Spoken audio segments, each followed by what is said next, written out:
Free audio post-production by alphonic.com. Hey, it's Storyworthy. Today on the show, author Tim Kirk talks about playing heavy metal at a club on the Sunset Strip. And Tim doesn't play any instruments, and he's not in a band. So how that works was the promoters made the kids that wanted to play, you had to pay like $600 for an opening night, for an opening gig, $800 for $1 million, and up to like $1,200, $1,600 for the big night, for like, you know, the 10 o'clock, 11 o'clock gig, you know? And the bit was, the guys thought, okay, we'll pay, the crowds will come, the A&R guy will come in, he'll see us, we'll sign it, we'll have a big contract, we'll be in limos and champagne, and we're top of the world. You know what I mean? And so I'm like, I was like, okay, so this is win-win for me. So I can rock out and then fuck over these guys. Today on the show, author Tim Kirk, the author of the brand new book, All His Damned Mother's Sons, talks about playing heavy metal on the Sunset Strip, but he was never in a band. Stay close. Hey, it's Tim Kirk, and you're listening to Storyworthy.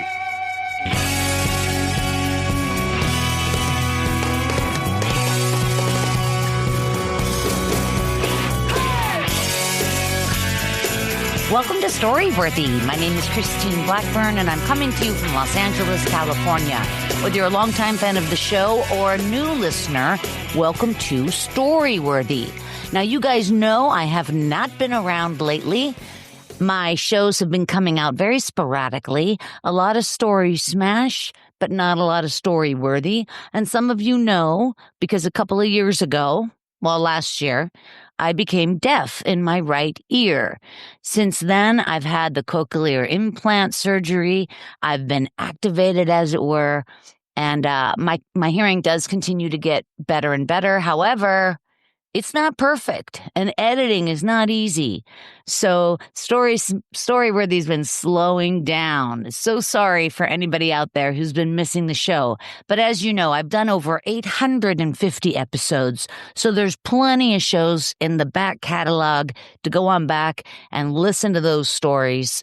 And even for the second time, because I know a lot of you're not going to get enough of Blanket Patch or Dana Gould or even today's guest, Tim Kirk, because these guys are just funny and smart and their stories are timeless. So again, go back in the back catalog and listen to some of the fantastic guests I've had. You can also check out StoryworthyPodcast.com and follow me on Instagram at Storyworthy. Now, Story Smash has been going strong. The game show, we're playing it every other month at the Lyric Hyperion. Super fun. You can head to StorySmashShow.com and check that out. And then the big news in my life has been that I'm producing a play in New York City this fall, 2025. And I couldn't be more thrilled. The play is called The Pitch, and we did it here in Los Angeles in 2022, 2023, and 2024, last year at the Odyssey Theater on the West Side. And each year the play got better and better. It's written by Tom Alper, and it's a boiler room sales kind of a salesman comedy. It's also a drama. It's this comedy/drama. You can check it out at thepitchoffbroadway.com. We're just thrilled about The Pitch this fall in New York City off-Broadway on 47th Street at the Actors Temple Theater. And if that weren't enough, we have, as one of the stars in the play, the remarkable radio legend Phil Hendry playing the role of the IRS agent. And you guys know Phil Hendry. He's also been on the show for a long time. I've been friends with Phil for over 25 years. So Phil and I go way back, and now he's in my play. So I'm just thrilled. And I just want to tell you quickly how this came about. Phil and I were texting about 2 months ago, just texting regular. How's it going? Did you watch the Billy Joel documentary? Stuff like that. And I told him that I'm producing the play and I'll be in New York this fall. And then we stopped texting. And then about an hour later, Phil texted me again and he wrote, "Hey, I was just thinking about it. Is there a role in your play for me?" And I was floored. I'm like, Phil, yes, of course. I just didn't know he would want to do something like that. So anyway, he did audition and he nailed it. And now Phil Hendry is also coming to New York for the first time off Broadway. You can see Phil Hendry in the play The Pitch. So boy, oh boy, lots going on, and I'm very excited.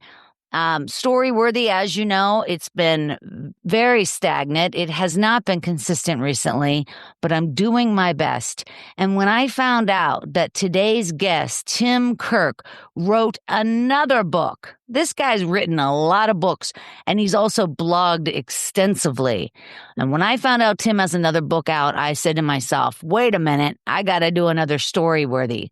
And he's here today, you guys. And Tim Kirk brings forth the topic, faking it in a heavy metal band. So I can't wait to hear this because I didn't even know Tim was a musician. I guess we're going to find out.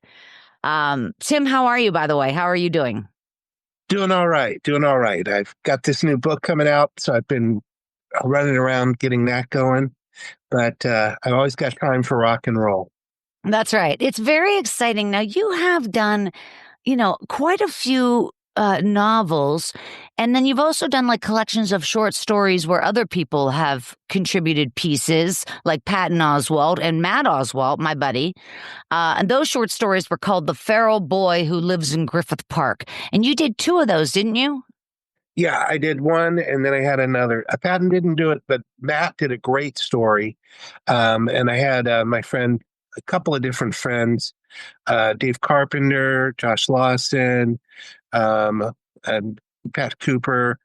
I had an idea with this idea of a feral boy who lived in the Griffith Park. And then I was writing short stories, and I thought this is such a great, an interesting idea to play with. And so I thought I'd like to have my friends get involved. And so they did it. And then we'll do a second edition because other people wanted to do it. So we did that. Yeah. That's so terrific. And you know what? I know, though, that you've worked with Patton on the movie you directed, Sex Madness Revealed, right? That's what. Yeah, that was great. He did a great job. And that was a director's commentary. What was that? Yeah, what we do, I've done this twice, is I take old films and then I do a fake director's commentary over it. Oh, my gosh. That creates a whole different world, as if something else had really happened on the set that didn't happen. And, then that creates a whole different world.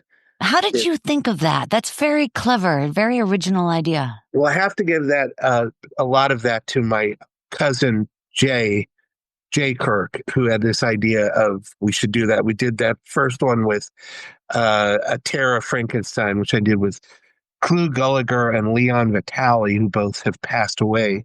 And I got to work with them right before they died. Clu Gallagher is his name? Yeah. Do you know Clu? No, but first name Clu, C-L-U. C-L-U. I love that name. Oh, man. He's the greatest. He was, he's with that great Peter Bogdanovich movie, it's called The Last Picture Show. Oh, The Last Picture Show. Yes. Yeah. Yes. Yeah, and he's made a million movies. Was a great actor. So why are you saying he came up with this idea? Oh, no. My cousin Jay came up with the idea, but Clu Gallagher was in the first film. I see. In Terror of Frankenstein. Yes. And so your cousin, is he a writer? Yeah, he writes nonfiction / novels, and so he came up with the idea, and we wrote the first one, which was what's nonfiction / novels? So he writes true stories. He writes true stories, but he writes them from a personal point of view, and they become somewhat, I would say, he would tell you this too. They're somewhat not. They're true, but not true. In a way. I'll tell you what, man. There are so many smart and clever people out there. Tim, I'm telling you, you are what everyone wants to be, smart and funny. That's what you are. Well, thanks. I try. Now, here's my favorite book that I have of yours that I think is just hilarious. It's called Christ Never Showed Up. And that was from 2022. And tell me about that, because that was damn funny. Oh, thanks. That's a tough one to describe. It's the idea. The protagonist is a former. See, already it's tough. He's a former Christian puppeteer.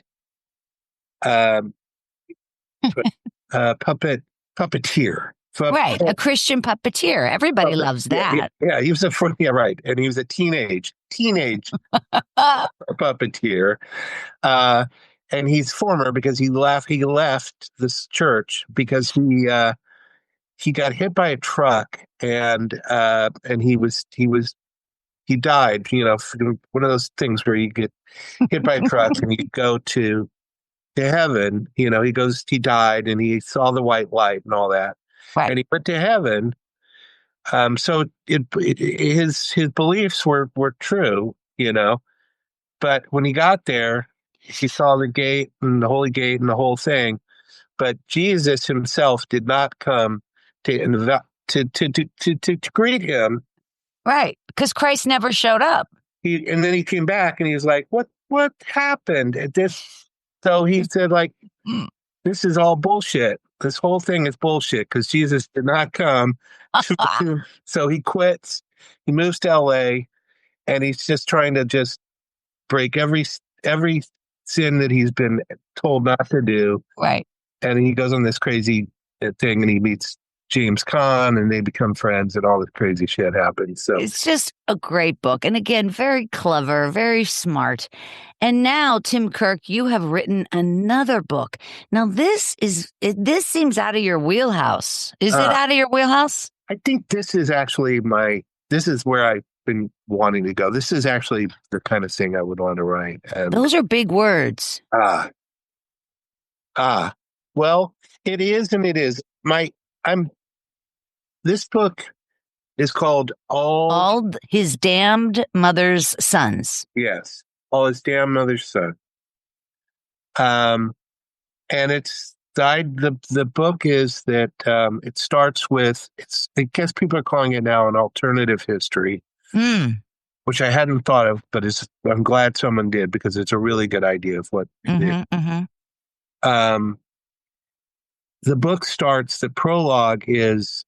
It starts with reality is that Elvis Presley is stationed at an army base in Germany. Yes, in Friedberg, Germany. Mm-hmm. Which is true. Is that that's a real place, Friedberg? Friedberg, yeah. Okay.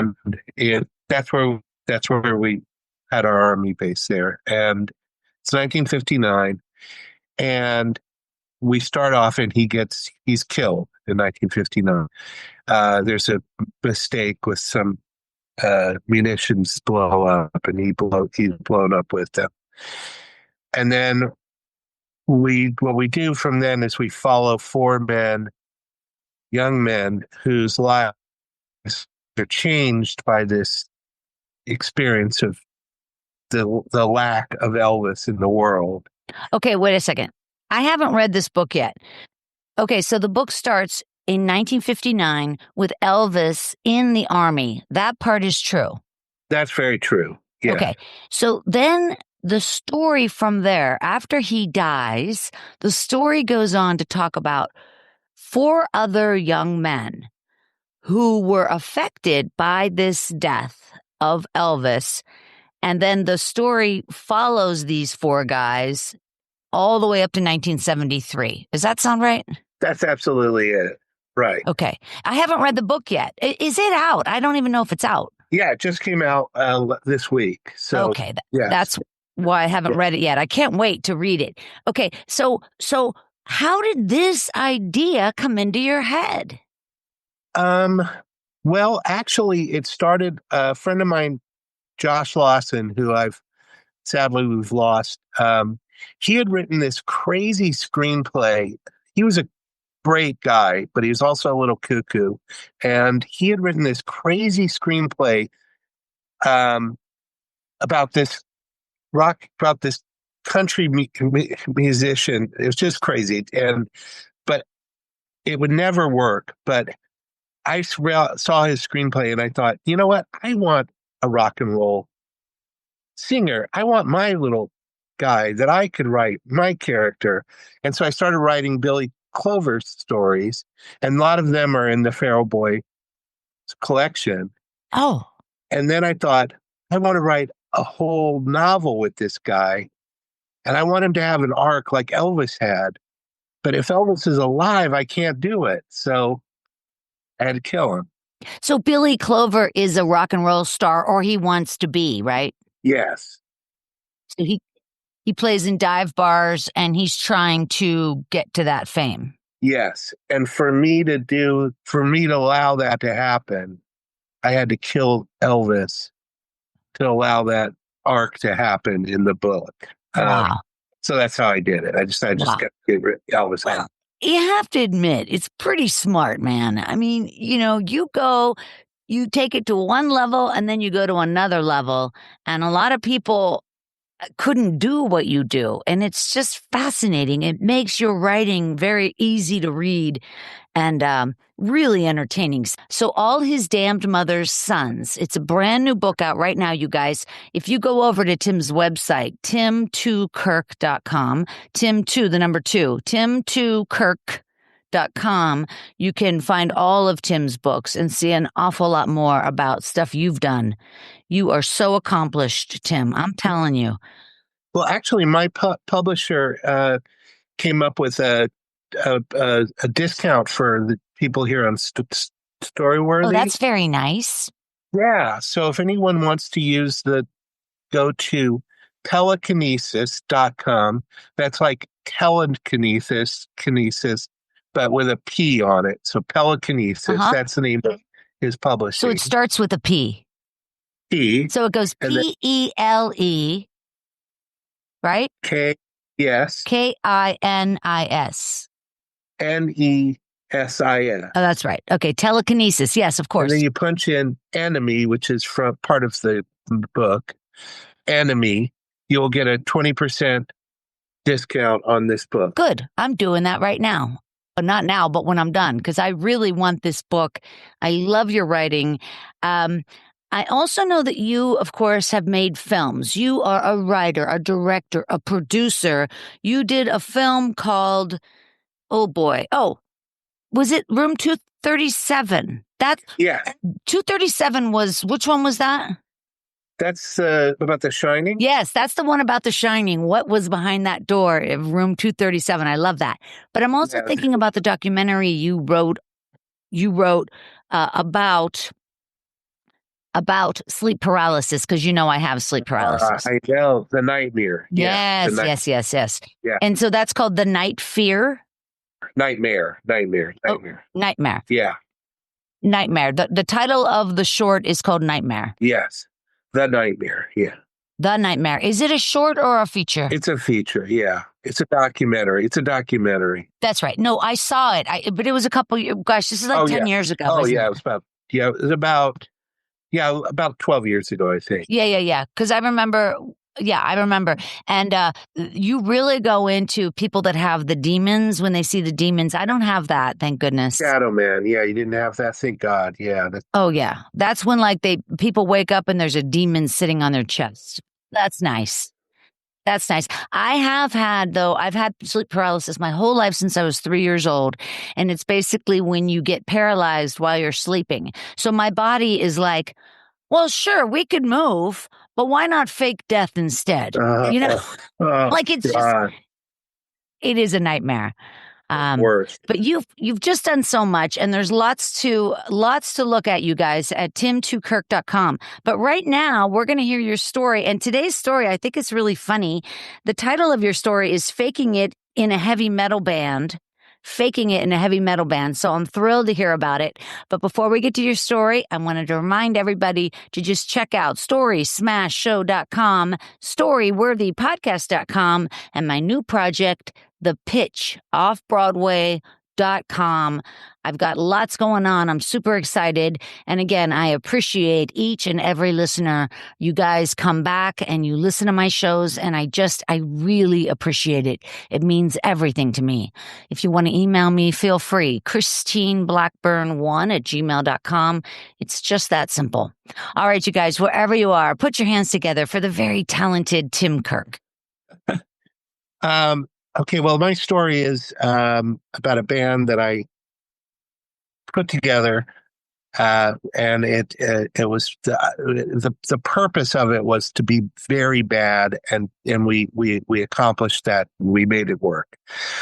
So two things up top that I have to make to tell you, and I might need your help here, Christine. So number one is hair metal. So Christine, you know what hair metal is. In the 80s, yes, hair got huge. So much Aquanet was being used. Exactly. So we're talking about like Warrant, and then we had the LA, it was like Faster Pussycat, Silent Rage. Their big number was Rebel with a Cause, you may know. But the other thing was pay to play. And were you aware of pay to play?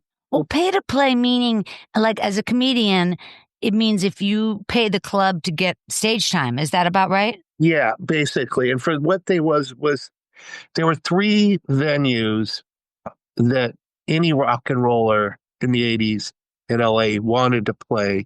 And that would be Whiskey, the Roxy, and Gazzari. And Gazzari was the big one. Oh, I'm not familiar with that. I was going to say the Rainbow.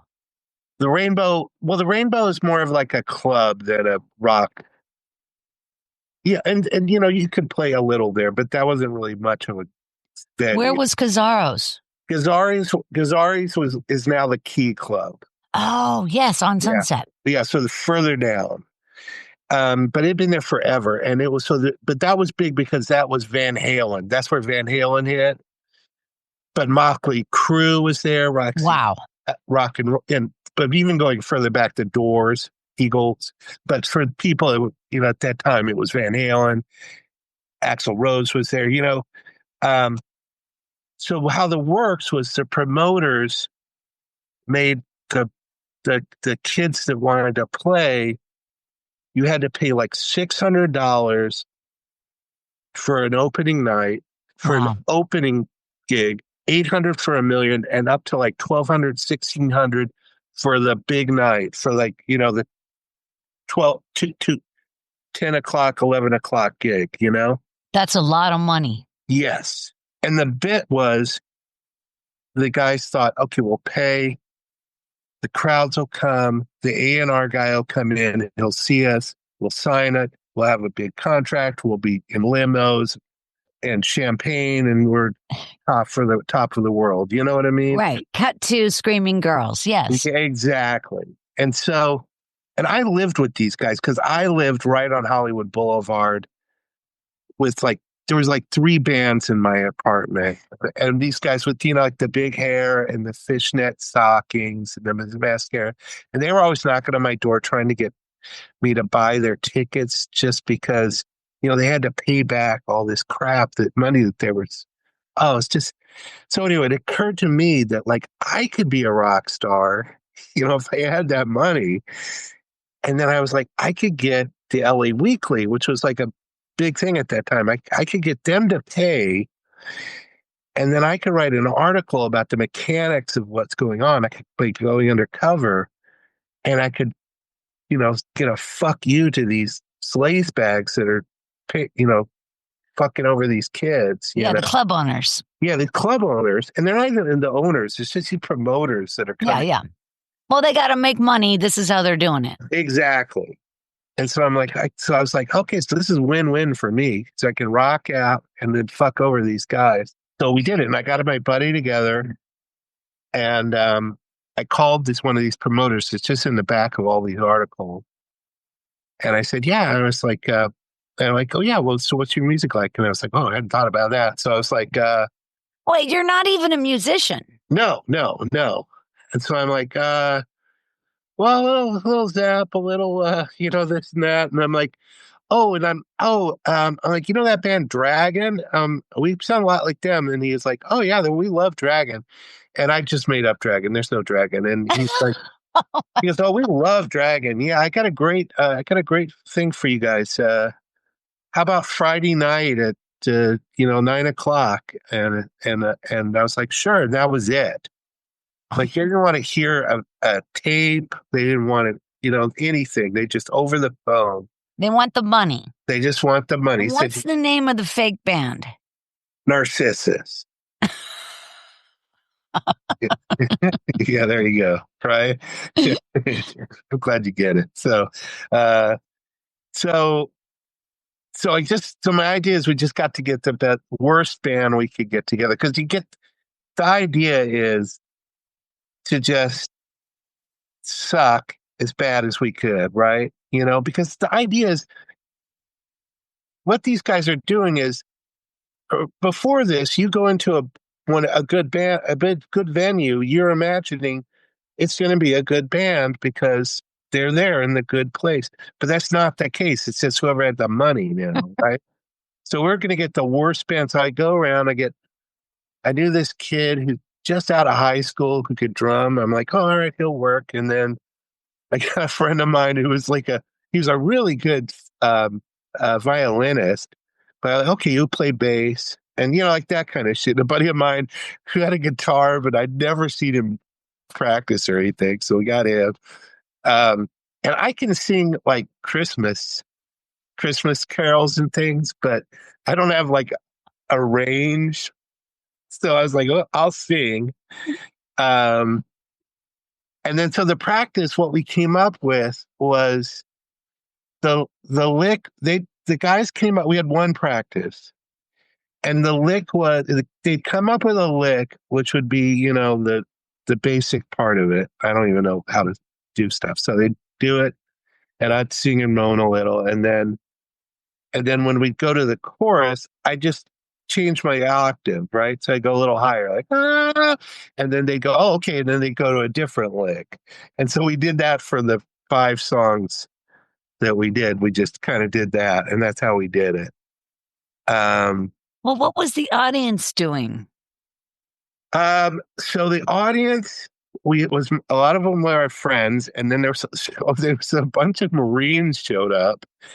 I felt really bad when these guys are out on leave, right? And they go, all right, we're gonna rock. We're gonna go to these parties, and it's us, And a lot of people are getting drunk because it was early, so they're getting drunk, and so my patter and my lyrics were pretty much the same. And I was playing to the audience, right?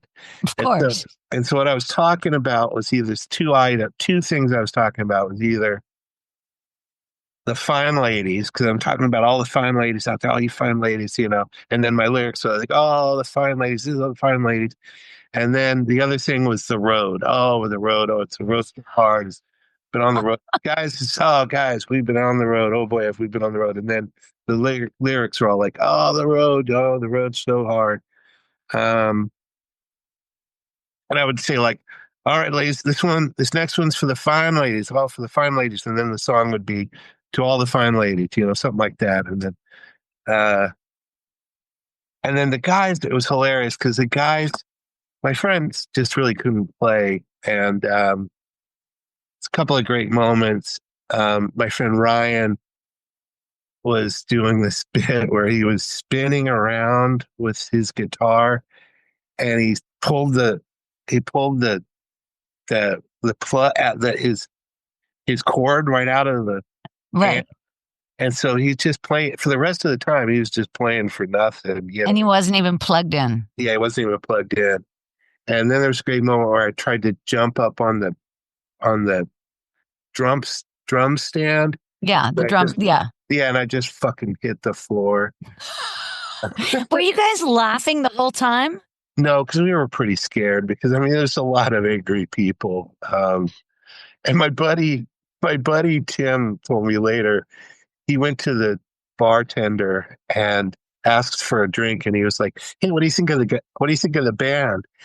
And he said the bartender said, "Well, they keep talking about The being on fine the road." ladies. Well, yeah, that too. But he was like, "You guys keep talking about being on the road, but I can't imagine where they've played." It was hilarious. So all told, you were there at the club for how long? That's good bonus. We played well at the end we went out. We went off stage. Good night. Yeah. And we went off stage, and the guys were there, the promoters, Oh my God. and I was worried. Yeah. I thought this is it, and I walk over, and they said, "Hey, you only did 20 minutes." And they go, "You got about 10 more if you want to do a few more minutes." See, they didn't give a shit. They're not even listening, right? Yeah, they did. And I think if they'd heard it even, they'd be like, "Who cares?"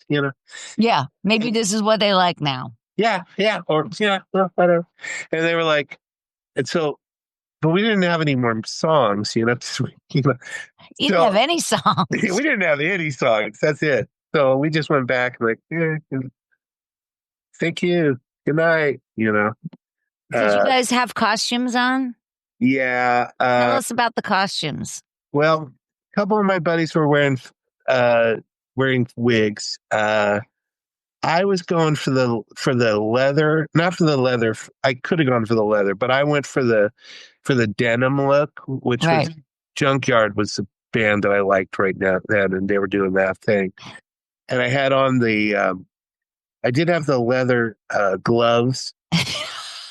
And that was pretty funny because backstage I was really nervous, and I went into the bathroom and I was putting some water on my face, and I had the gloves on, and I looked like an idiot. And yeah, and you didn't have an instrument, obviously. Yeah, right. You're just singing. I'm just singing. So I put the water on my face, and I look. Oh my God, I got water all over my leather gloves. And one of the real rockers came in, and he was like, "Hang in there, buddy. You'll be fine." And I was like, "Oh, you have no idea." But I don't know. The guys were everyone backstage was really cool to us because they could tell we were really nervous and had never done anything like this. And but I mean, we were acting pretty cool. And my friend Ryan thought, it'd be really cool to have like like I guess his favorite guitarist has a cigarette at the head on one of his guitars. So he had tried to smoke cigarettes all the time. Doesn't smoke, so he vomited in the. Oh my gosh! Yeah, in the toilet. Oh, so again, that made him look like he's a cool rocker. He's been drinking too much or something, but he'd been drinking he'd just been smoking too much Benson Hedges, Too ridiculous. Yeah, ridiculous. And then you guys left. You never did that again, did you? Yeah, I went to Scientology. They had a talent show there, Oh my God, you buried the lead. This is hilarious. Oh, Celebrity Set. Sure.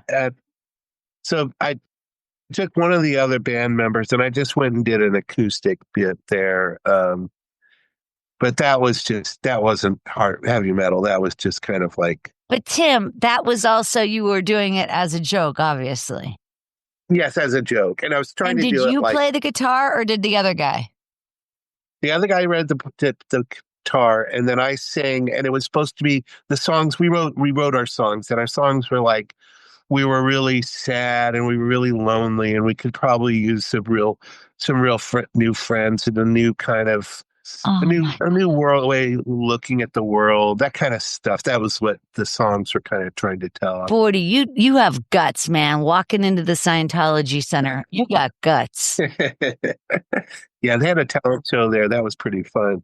That is very funny. And they stacked the group place with if you want to go and have people just love your work, you go in Yeah. there because they just stack with the people. You go to a cult, of course. Yeah. So Because the cult is required to be there and they've been told it's entertainment. So they have to love it. yeah. And I got to say, I felt so good because I broke a few of them because they were sitting there trying to like laugh and applaud. And after a few of them just got up and like, do it, it's like, Good for you. yeah. Good for you. That's awesome. Well, just briefly, I know your daughter a little bit. Your daughter is just a little younger than my kid.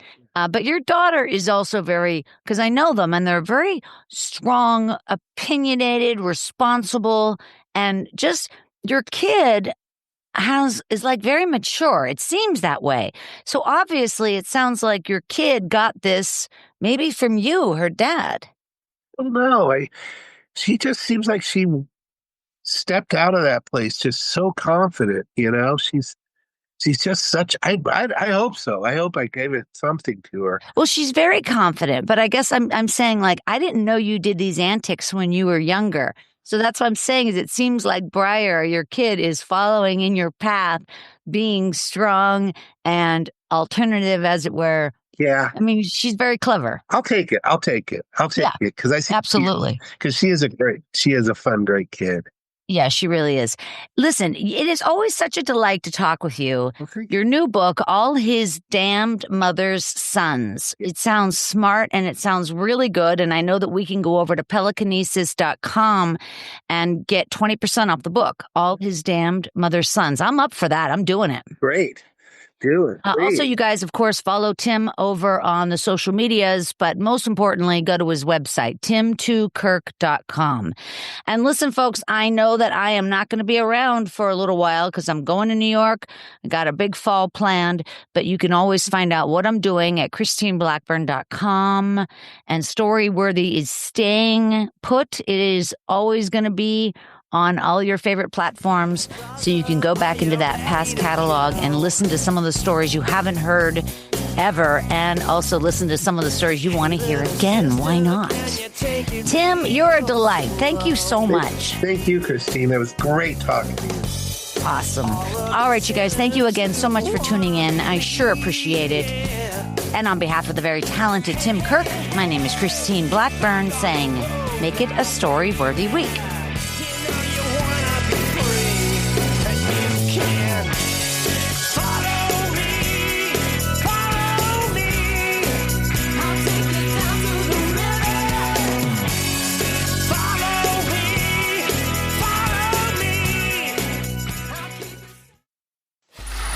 Free audio post-production by alphonic.com. Hi, I'm Chris Gethard, and I'm very excited to tell you about Beautiful Anonymous, a podcast where I talk to random people on the phone. I tweet out a phone number, thousands of people try to call. You talk to one of them, they stay anonymous. I can't hang up. That's all the rules. I never know what's going to happen. We get serious ones.